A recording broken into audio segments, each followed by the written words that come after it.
good evening, good afternoon, depending on where you are located.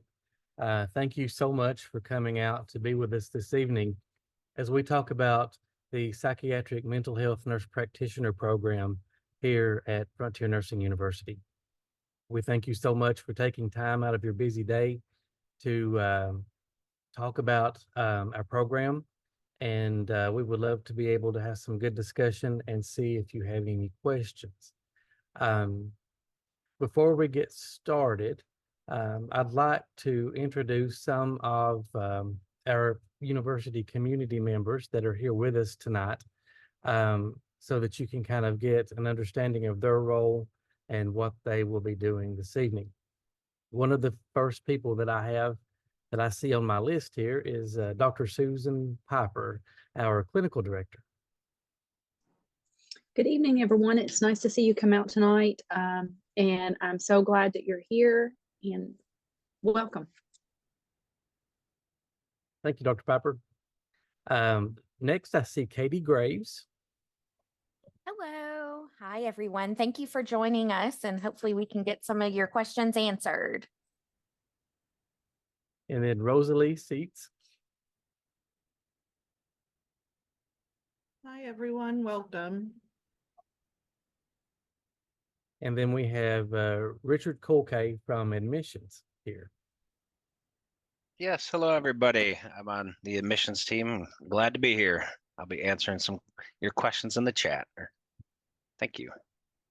So as we go through the presentation tonight, if you have questions, you can either save them until the end, or you could just type them into the chat as we go through. And there will be several people monitoring the chat to see what kind of questions that you have as well. So feel free and please speak up if you have questions or comments or anything that you would just like to discuss. So I will go ahead and get started here. Okay. So my name is Dr. Kevin Scalf. I'm the department chair for the Psychiatric Mental Health Nurse Practitioner program here at Frontier Nursing University. It's truly a privilege to be able to come out and talk about our program. Our program was launched 2017, and we have really made a lot of progress, and we've experienced a lot of growth during those past years. We have a very successful program, and I'm just really proud to be a part of the program, but also of the university. It's nice to meet you. You've already heard from Dr. Piper. Dr. Piper has been with the university, I think, for just about as long. Dr. Piper, do you want to give a little background about yourself? Absolutely. So I've been a nurse educator for many years, and I have been a PMHNP since 2016. And I came to Frontier in 2018, just after Dr. Scalf did. So we are a couple of the original faculty members. And I live in Western Kentucky, so Versailles is not too terribly far for me. I love these type of interactions to be able to answer your questions and to assist you through navigating when you reach the clinical portion of the program. Thank you, Dr. Piper. So let's talk about Frontier Nursing University first before we actually get into the program. Frontier Nursing University has been around for a while. Actually, it has its roots back as early as the 1920s. We've done distance education for a long time. And we have the mission here on this slide. And you also see a circle up activity with some of the students and faculty. This was actually taken during one of the immersive experiences where students come in for a few days to learn clinical skills and to get orientation and that sort of thing. But it really just exemplifies the culture of caring that we have at this university. As faculty, we are your colleagues and mentors. We want to help you reach your goals that you've set for yourself. And we're here to just really help you along the way. You will find that faculty, staff, we're very supportive and we want you to succeed. We're invested in your success. So I wanted to just kind of point out this circle up activity that we do. We're well known for it. We do it quite often, but we really do appreciate the members of our community, and we want everyone to feel respected and included. And if you look at our mission down here, and you can read that, it talks about what we are all about. And as you go through there, the words that really kind of stick out to me, number one is accessible. We want to be accessible to you as a student so that we can help you meet your educational goals so that you can in turn go and meet the needs of your community. And so we really work hard to be accessible to students and to promote student success. The next word that really sticks out to me is integrates. Our mission is to provide accessible education that integrates the principles of diversity, equity, and inclusion. And that is one of our foundational frameworks here that we live by each and every day. We have a steadfast commitment to our DEI principles, and we're going to talk about that in just a few moments when we talk about this culture of caring and really talk about what that is. But everyone is important at Frontier Nursing University, and we want you to feel like that you're important. And so we really take great pride, and we really do have a mission that we want to achieve with making sure that we live by these principles. The next word that really kind of sticks out to me is preparing. We want to be able to prepare you, and we want to give you a quality, rigorous education that is supportive, student-centered, and one that ensures your success as a student here. And so as you look at that mission statement, those are some of the key words that really, I think, drive home what we are just all about. We're here for you as a student. At Frontier, you're more than just a number, but you are a unique, important, valued, and respected individual. And we want to help you to be successful.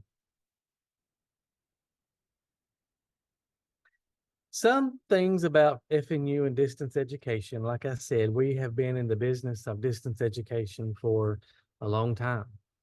And this culture of caring that we talk about, it's one of the essential frameworks of our institution. And it's really made up of 4 pillars, so to speak. When we think about culture of caring, we think about professionalism. That is our drive for excellence, but it's also our drive and our commitment to be responsible for your education. We want to be responsible people who you've entrusted to us to provide you a good quality education and prepare you for your roles ahead. So we really take those responsibilities seriously, and we really do have a strong commitment to professionalism. The other pillar is inclusivity. Like I said, everyone is important here at Frontier. We want you to feel comfortable, and we want you to recognize the value that you bring to our community. Also, respect is part of this culture of caring. We respect each other here at the university. Everyone is important and has great value. And again, we want you to feel included and welcomed.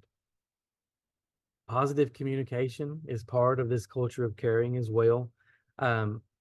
Positive communication is really centered around being thoughtful with how that we interact with each other. We look for understanding. We want to understand each other.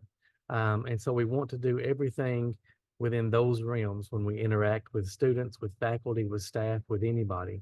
We just want to value you. And then also mutual support. That's really something that is important at the university.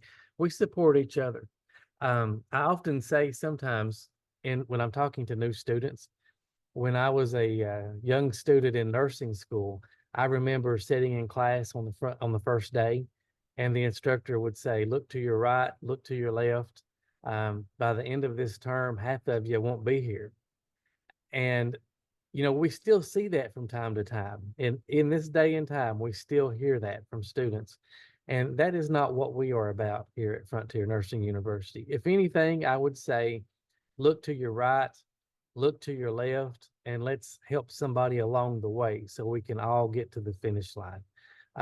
We are not here to weed people out. We're not here to make life hard for anyone. We don't want to lose anybody because we think everybody has value and potential, and we want to be able to bring that out in you. So everything that we do is guided by this desire to help you be successful as a student. With our curriculum, really, you use your community a lot as your classroom. When you first get accepted to Frontier, you come to campus for about 2.5 days for an orientation where you get to meet faculty, you meet staff, you become familiar with the curriculum, you talk with financial aid. There's lots of things that happen during those 2.5 days. And then you go back home and you begin your coursework. You get didactic information first. So our didactic information is front loaded. So you start your didactic information in your classes and you finish that. And then you come back to campus for a few days to participate in this immersive week-long experience that we call Clinical Bound. Clinical Bound is just an opportunity for you to work with faculty to help put everything together. In your didactic classes, you gain a lot of knowledge. But when you start looking at the clinical aspect of things, you start gaining wisdom. And there's a difference between that. Wisdom is related to how you use the knowledge that you've obtained in your didactic courses. So you have all of your didactic information up front. Then you come to campus. We work with you in simulation labs where you really just take the driver's seat and you portray the role of a Psych NP. And we have professional actors that come in that portray the role of patients. And so you get a schedule when you come in and you see patients back to back in our sim labs. And we as faculty are there to help give you feedback so that you can really put everything together and see what that looks like before you go off into your clinical experience. So after you leave that week's intensive that we call Clinical Bound, you go back to your community and you start your clinical practicum with your preceptor. And then after that, you graduate. So that's kind of how that our curriculum is set up. And really it's heavily invested in your community, because I know that each and every one of you are invested in improving the health and the welfare of your community. And that's what we want to help you do. So that's kind of how that our distance education program kind of works.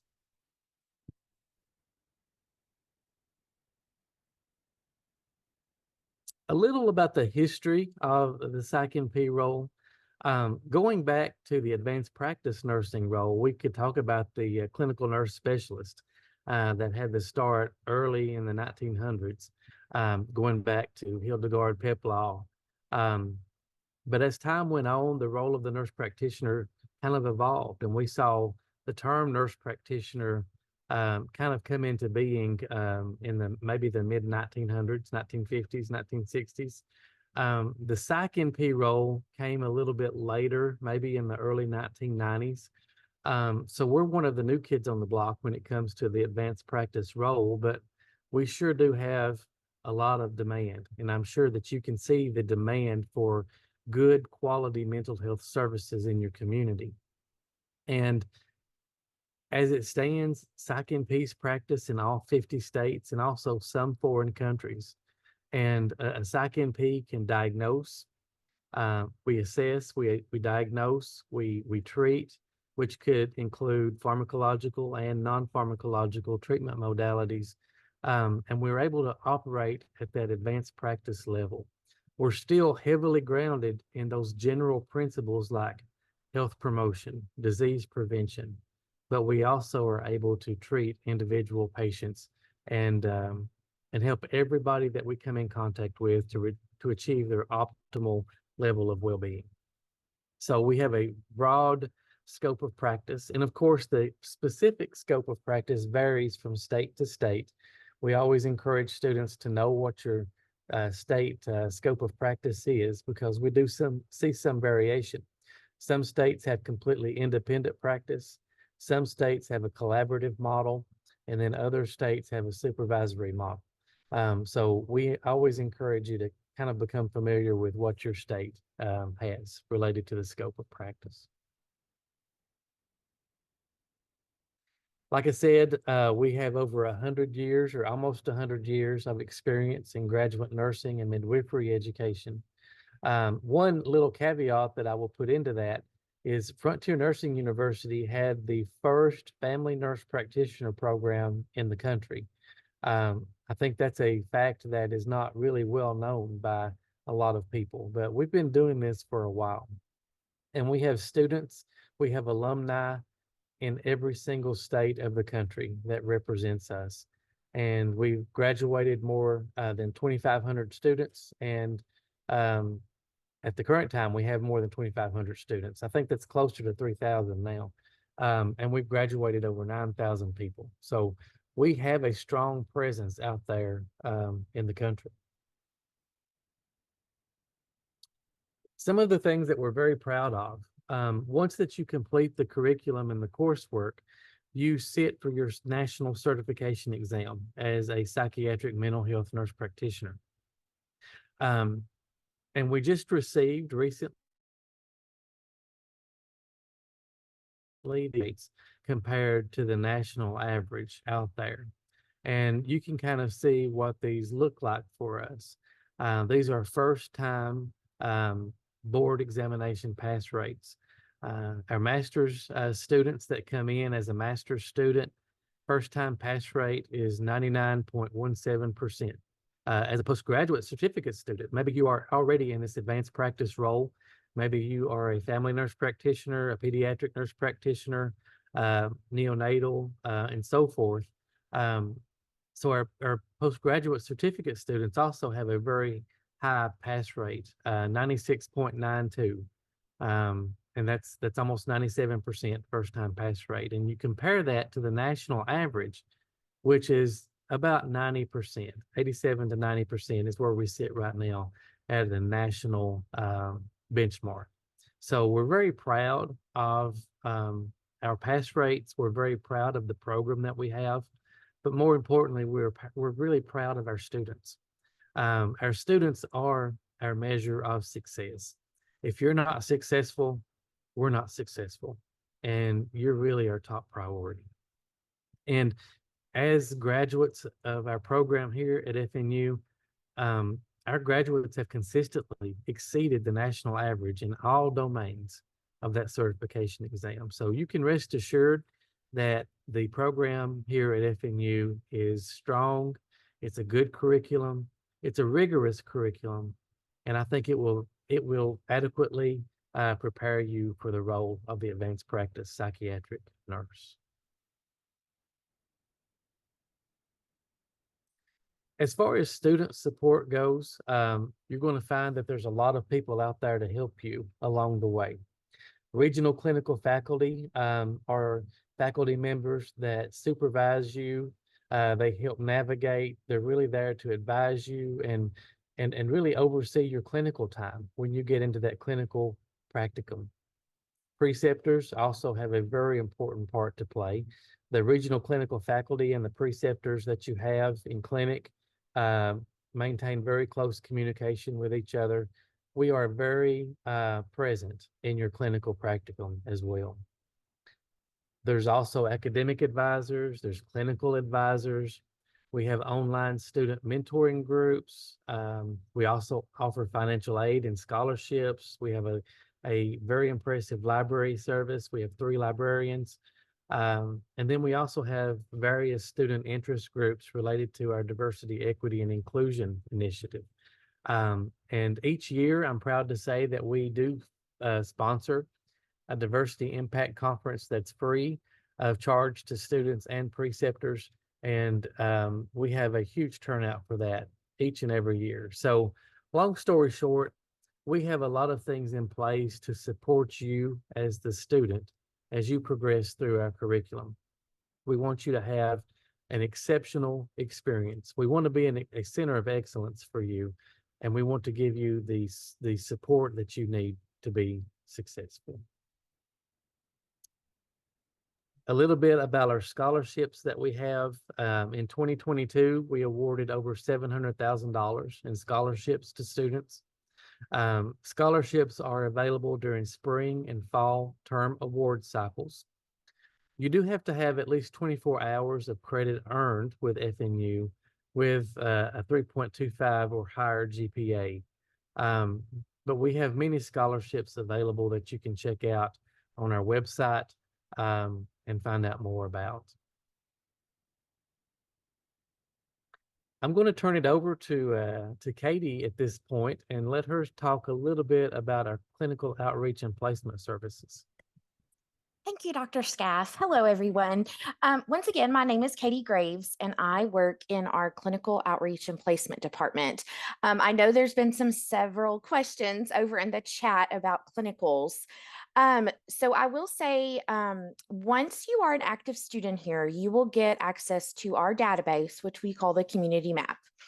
This map houses thousands and thousands of sites and preceptors that we have contracted with or currently contracted, or they've reached out to us and said, we'd love to contract with you. Now, as a Frontier student, you do have the ability or opportunity to travel to another state for your clinicals. Some students want to do this, and then sometimes they don't always want to do that, but to get their clinicals finished, they have to. But as Psych NP students, you all have that wonderful opportunity of those telehealth hours, which come into play, which is great, which is not available to our other tracks. And I think somebody else in the chat asked about the hours. It's 750 total clinical hours that you have to complete. My department, we do not place you with anyone. Basically, if you are struggling or you want to brainstorm about the sites in your area, we will meet with you and we will talk about different ways to market yourself and different preceptors in that area and help you use the community map. So I will say that we have people from other institutions that actually contact us and ask us for access to our community map because they have heard about it and how good it is. So I will put that out there for you all. So good luck with everyone. And I will turn it back over to Dr. Scaff or Dr. Piper.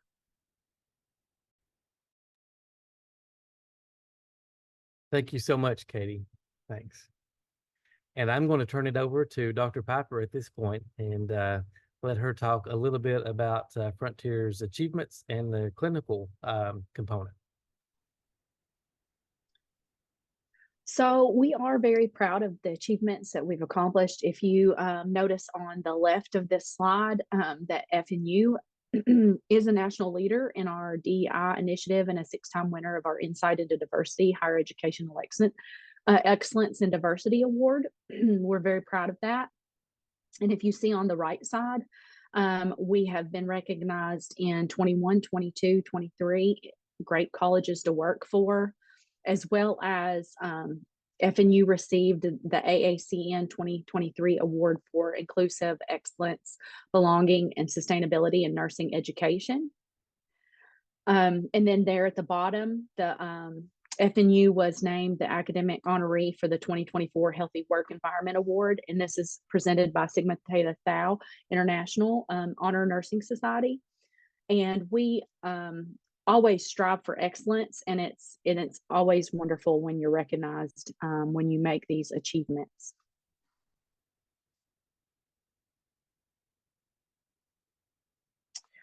So to talk a little bit about the degree options that are offered at Frontier, we have an MSN track, we have a postgraduate certificate track and a DNP track. What you will see is there are different timeframe options related to how these are broken down. Our terms are 11-week terms. You will have 2-week breaks in between. The one caveat to that is when you reach your clinical portion of your program, we do allow you to continue with your clinical experience during those breaks. The MSN track is typically 2 to 3 years. For the postgraduate certificates, you're talking 16 to 24 months, just depending on how quickly you navigate through your coursework and your plan of study. And then the DNP takes approximately 18 months to complete. MSN admission criteria, you have to be an RN with a current active license, a bachelor's degree in any field, a 3.0 cumulative GPA for your highest nursing degree earned. And we do expect you to be in good academic standing in any of your prior educational work, and 1 year of RN experience. For our postgraduate certificate admissions, it looks a little different. An RN current and active license with a master's or higher degree in nursing. We still want that 3.0 cumulative GPA in the highest nursing degree. Advanced practice nurse in one of these specialties. And you can see that list there from adult nurse practitioner to neonatal practitioner there at the bottom, and all those in between. Considering upcoming deadlines, as far as application deadlines, the next deadline is June the 26th of 2024. And then the coursework for that begins in October, on October the 7th. The term or the deadline following that would be September the 25th, with coursework starting in January the 6th, 2025. So as you can see, here are the steps. Online application. So go to fnu.edu and follow the steps for the online application. An essay is required. You're going to submit your resume, your transcripts, and then the portfolio requirements for non-BSNs. And there at the bottom, I seen in the chat that there were several that were asking about cost. Current tuition is $712 per credit hour. For your clinical experience, we are shifting for our PMHNP in January to meet the new guidelines, and that's going to be 750 clinical hours for both MSN and postgraduate certificate. And then the DNP clinical requirement is 500 hours. Dr. Piper, I saw some things in the chat too about who can be a preceptor. Could you kind of talk about that just a little bit?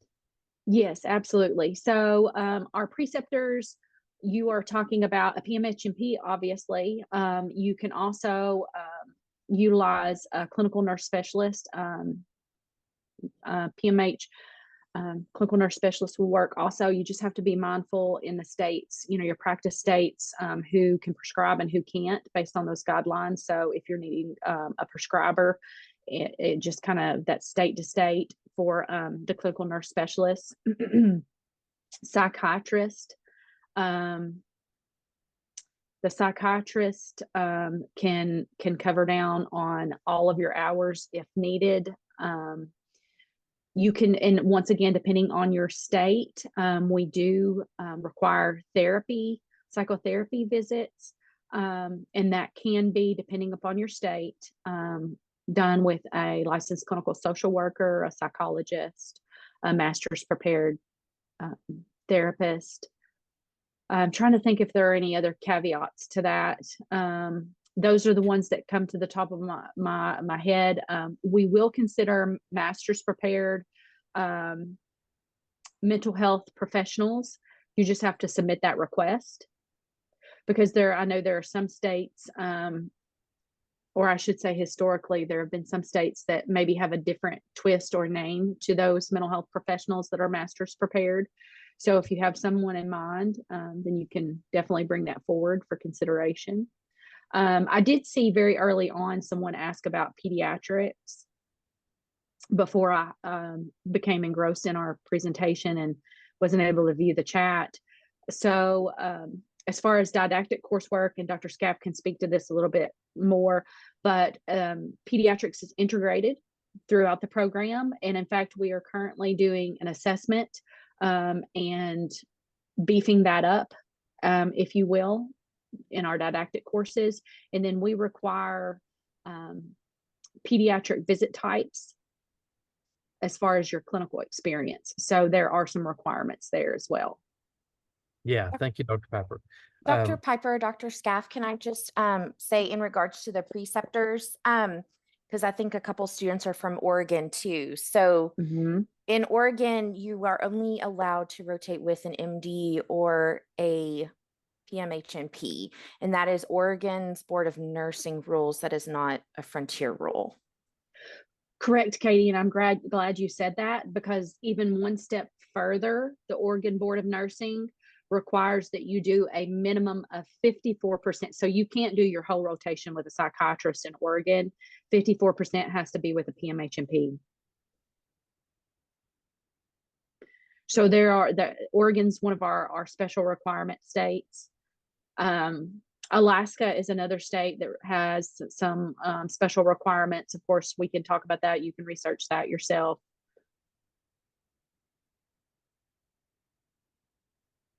Thank you, Dr. Piper. Um, you know, the certification that you will get as a result of our program is across the lifespan. So when you graduate and become licensed, you are able to see pediatrics through geriatrics, and everything in between. And so all of that is interwoven with your coursework, and your didactic components, also in your clinical. As Dr. Piper alluded to, there are so many visits that you have to have with adults, with geriatric patients, with pediatric patients. There's visits that you have to complete in therapy, crisis management, substance abuse, and so forth. So we want you to have a well-rounded experience in your clinical practicum, and we want to make sure that you're well prepared for that across the lifespan experience that you have after you leave us and you start your work as a psychiatric mental health nurse practitioner. Some of the people here, again, that you can see, we're here to help you. Course coordinators, course faculty, those will be the first people as far as faculty go that you will interact with, because you have your didactic courses first. Your regional clinical faculty become involved as you get closer to the clinical practicum. They become really your faculty once that you begin your clinical experience. All along the way, you have academic advising and clinical advising there to help support you. Financial aid is there all along the way to help you, as well as credentialing coordinators. They play a very important role as well, because the sites that we use, they have to be credentialed with the university, right? We have to have a contract with those specific clinical sites. And so the credentialing office really works hard to make sure that that happens in a timely process so that we can get you off into clinical. Students start looking at clinical sites. We tell them, you know, start looking at clinical sites when you first get admitted to the university, and really start looking at your clinical plan. You can talk with your regional clinical faculty member at any time if you have questions about clinical experiences or what that may look like. But you have all kinds of people here to support you as you matriculate through the program. Just some pictures here of our new campus in Versailles, Kentucky. We are about 10 minutes from the Lexington Airport in Lexington, Kentucky. So not a huge drive at all. But you can kind of see here, the first picture on your left is a picture of one of the student dormitory buildings where students stay during their time on campus. The next is we have the President's House. That's where we have a lot of social events, lots of student-centered recreational activities happen in this house. It's just a community gathering place for everyone. And then the last picture on the right is the Welcome Center. When you come to campus, that's one of the first places you come into. You get your name badge, you get checked in, all of that kind of stuff at the Welcome Center. And then down at the bottom, we see the building on the left. Those buildings house our library, IT, some staff that work in the registrar's office. And so there's lots of offices in that building. And then the middle picture here is a picture of our dining hall. We have a very impressive dining hall. At the bottom level, there's a gift shop, and then there's also a 24/7 fitness center that you can take advantage of as well in the bottom of that building. And then on the right, that's just a picture of the signage that we have as you enter into the property that we have here on campus. We're really, really proud of the campus that we have. We moved into this campus, well, we started putting the finishing touches on things right as COVID started to happen. And we moved in, I guess about 2022 is when we first started coming back. Is that right? Somewhere through there, I guess. So we've really enjoyed our time on campus. It's a beautiful campus. We have walking trails that you can use to walk or ride bikes or whatever. There's fire pits outside of the buildings if you want to just kind of relax in the evening time and socialize and just kind of, take it a long day of class. We really want you to enjoy the campus while you're here during your stay. Any questions about the role of the psychiatric mental health nurse practitioner? Anything out there that you would like to ask? I'm wondering if I start, I'm not 100% sure if I want to do the FNP program or the Psych NP one. Mhm. Is there an option to start with like the general and then switch? Are you coming in as an MSN student? Yeah, it would be an MSN one. So all students take, we call them the 3 Ps, advanced pharmacology, advanced pathophysiology, and advanced physical assessment. Those are 3 courses that everyone takes, no matter what your track is going to be. So those are common core classes that all advanced practice nurses take.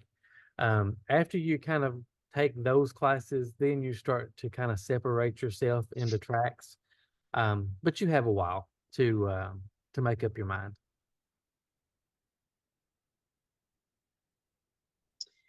I seen a question in the chat that I thought might be easier just to address versus trying to type that. I thought, well, it may be clear as mud if I tried to type it in that chat. So I think it was Emma that asked about like site type. Do I have to do inpatient? Does it have to be a private practice? That type of thing. So you can vary your site type. What we specify are your visit types. For example, you have to have 50 pediatric, which are child adolescent visits. You have to have 50 adult visits at a minimum, 20 geriatric visits, 20 acute crisis visits, 300. These aren't hours, these are visit types, right? Your hours are 750 hours.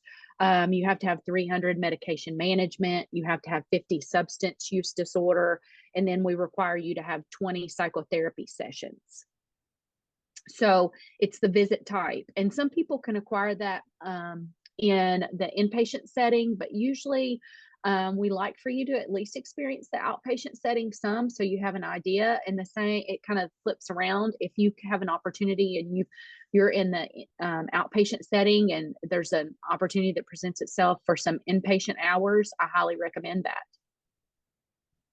So you're very well rounded, but it's not required.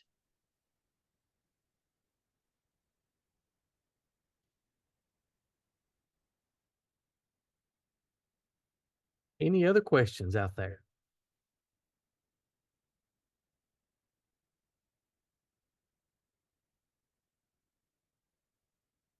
I'm very proud of the fact that we require the therapy part of the curriculum. One of the things that we always say in this line of work, as a psych nurse practitioner, you're going to spend most of your time probably in a prescribing role, but it's not all about the medication either. Our patients have so many psychosocial issues sometimes, and there's problems that we encounter that are just not medication problems. And so we don't forget about that therapeutic communication skill, skill set that's needed, we don't forget about the therapeutic part of things. The non-pharmacological treatment is just as part of our program as anything else is. So Janet has a question. Can someone do direct entry from FNP at Frontier to post-grad psych here? So you're saying if you graduate as a FNP student, can you then go on into your psych track? Is that what you're saying, Janet? Yes. If you graduate, let's say you're in the FNP program and you graduate, you complete that program, you can turn around and come back and get your psych as well. Yes, we do have courses in psychotherapy. We do. Now, I will say that when you graduate as a psychiatric mental health nurse practitioner, it's within your scope to provide therapy, because the ANCC, or certification body, requires us to give you training in 2 modalities of care, medication management, and then also non-pharmacological treatment strategies. So we do have courses of psychotherapy built into the curriculum, and we also have some of that threaded through some of the other courses as well. We want the courses to be scaffolded so that you can really just build upon each course as you progress through the curriculum. There was a question about telehealth or telemedicine. Yes, we do allow hours in telehealth. However, as we are updating our clinical courses, that is something that we will update. Also, currently, the restrictions are 500 hours for postgraduate students and 405 hours for MSN students. However, I'm not making promises, but I expect that will change and be updated moving forward. So we'll keep you posted. I also seen there was a question related to military friendly. Yes, Frontier is definitely military friendly and supports our service members.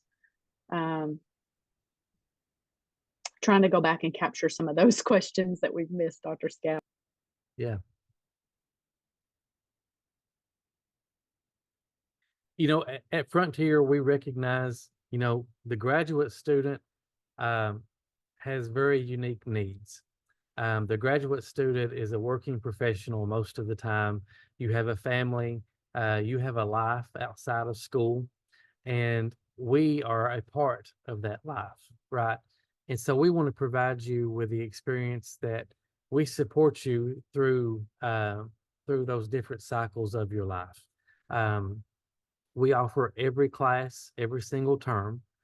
Sometimes students come in, they may speed up, they may slow down in the number of courses that they take based on what's going on in their life at a particular set point in time. If something happens and life really gets hard and you find yourself just needing maybe a small break, we do offer things like an academic hiatus that you can take. You can take 2 academic hiatus per year if you need to. And although that will prolong your course of study, it does give you a break if you need to for when life gets hard. We want to help you achieve a good work, life, school balance, because that's just good for mental health, right? And that's what we're all about. So I think you will find that everyone here has that same philosophy, and we treat you as an individual, as someone who wants a good education, but we also know that there's other responsibilities that happen in life.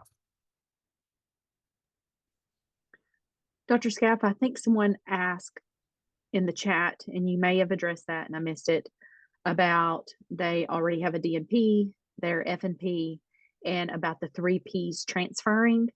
It would be my assumption that would be based on transcript and such, but yes, typically the 3 Ps transfer in. They do, yes. And there's a process for that. The registrar staff can help you initiate that process, or your academic advisors can too. But basically, you get your transcripts, you gather your syllabi if you have them, and you submit those, and we look at those, and we do give credit for those. There are certain requirements that we have to have in order to give credit for those 3 Ps. However, it's not a Frontier thing, but it's an ANCC thing. Those 3 Ps have to be across the lifespan. The certifying bodies are very picky about that.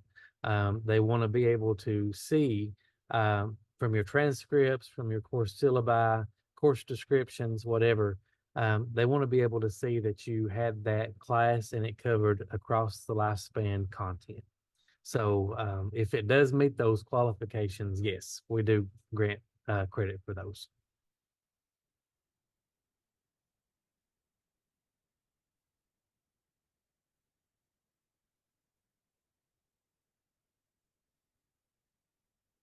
Thank you, Melanie. I appreciate that. Melanie talked about the didactic content completion before we go off into clinical. Students do find that very helpful. They really do. Grace, I see you have your hand up. Yes. So what if about the DMP? I'm currently a student at Frontier pursuing my DMP. Mhm. So what if I'm already a student of Frontier as a DMP student and want to pursue the post grad? Do I still need to submit the syllabi and all that? So if you are an FMP student, that's No. you're So I don't have FMP. I have acute care. okay. I have Okay. acute care, and I'm pursuing my DMP right now. Yeah. Gotcha. So any postgraduate certificate student that comes in, we can evaluate your 3 Ps and we will give you credit for that. Like I said, the biggest thing we look for is that across the lifespan content in the 3 Ps. Sometimes we find that some postgraduate certificate students do have to take the 3 Ps. An example would let's say be maybe a neonatal nurse practitioner. Your focus is on neonates and it's not across the lifespan. So let's say your assessment course was neonatal driven.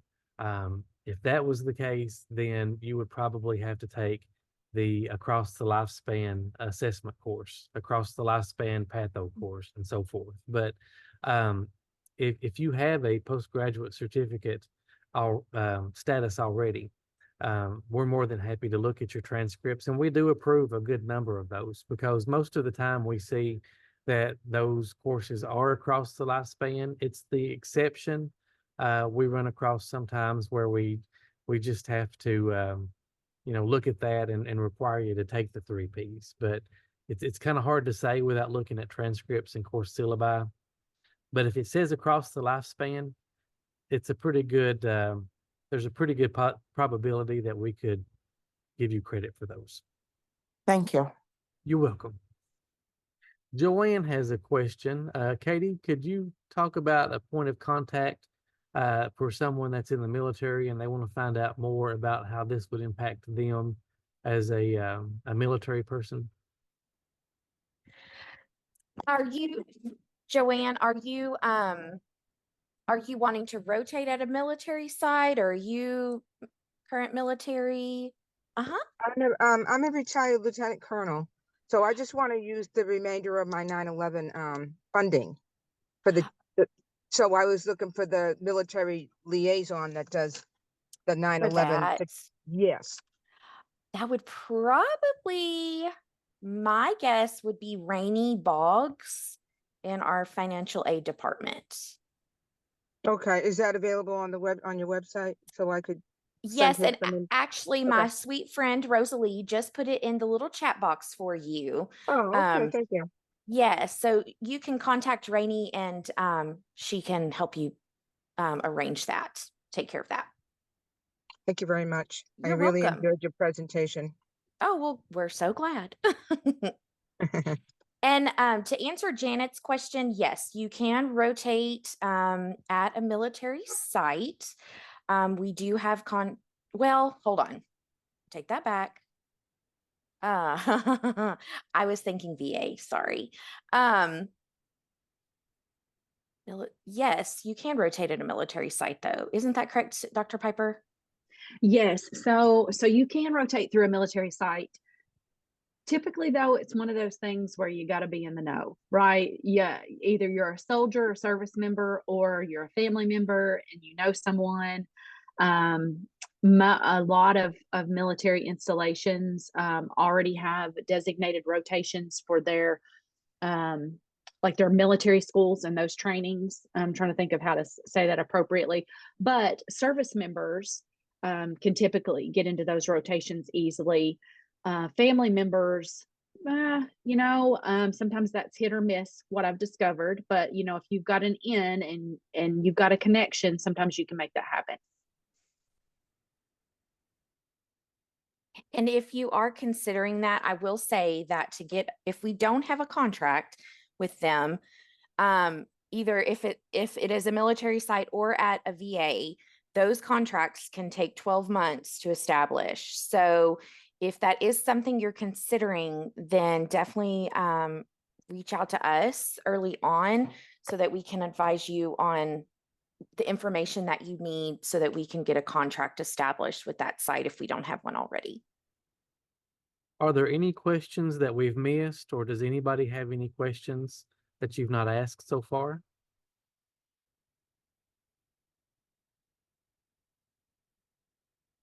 Katie, I saw one comment about, is there a place where they can go online and look at when actually terms start? Yes, I think Richard actually put a link in there. Okay. Yeah, I'll to an repost academic it. I'm calendar. sorry. Yeah. It is not possible to see a list of the contracts in California right now. You would once again won't get that access until you're an accepted and active student in the system. I don't know the question about requirements for the essay. Yeah, I'll post that in the chat for everybody as well. And I'll post the contact information for the admissions advisors as well.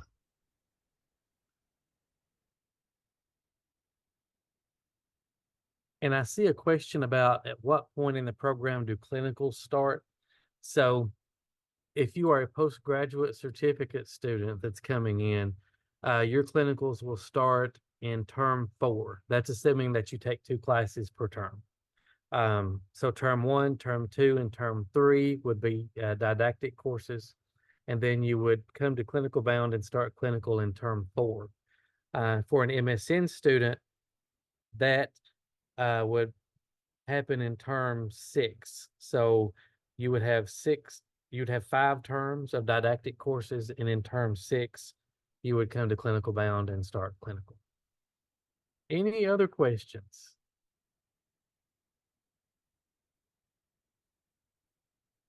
Okay. All right. I think we've covered all of those. We will leave you with a quote here.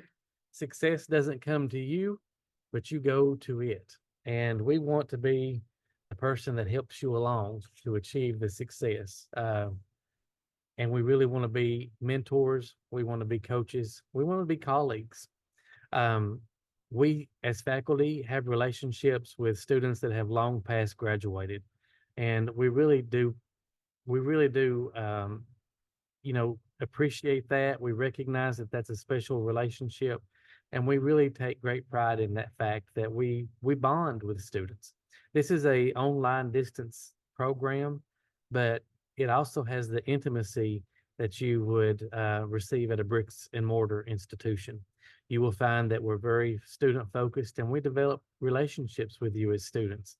Going back to what we said earlier in the presentation, you're more than just a number here. We want to get to know you as a person and help you. So does anybody on the call have anything that you would like to say as we close out? Anybody from our faculty, staff, students?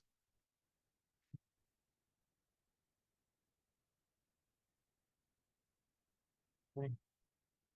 Well, again, I would like to thank you so much for taking time out of your busy life to talk with us a few moments about this program. And if you have questions, please don't hesitate to reach out.